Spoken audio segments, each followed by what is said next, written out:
যাব, চলো একসাথেই যাই। এখন আমি না করে দিলেও ধরা খেয়ে যাব, তাই বলে দিলাম চলো একসাথেই যাওয়া যাক।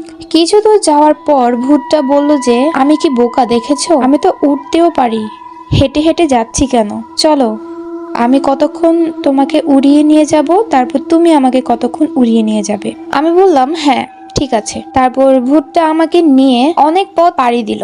আমি ভূতের পিঠে উড়ে উড়ে বাজারে যাচ্ছি। মাঝপথে আমি ভূতকে জিজ্ঞাসা করলাম, আচ্ছা তোমরা সবচেয়ে কিসে বেশি ভয় পাও? ভূতটা ভাবলো ও এখনো ছোট, ওকে বলা যায়।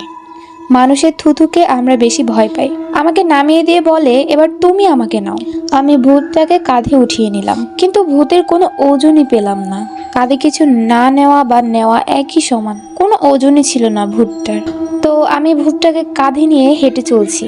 ভূতটা আমাকে জিজ্ঞাসা করলো, আচ্ছা তোমার ওজন এত বেশি কেন?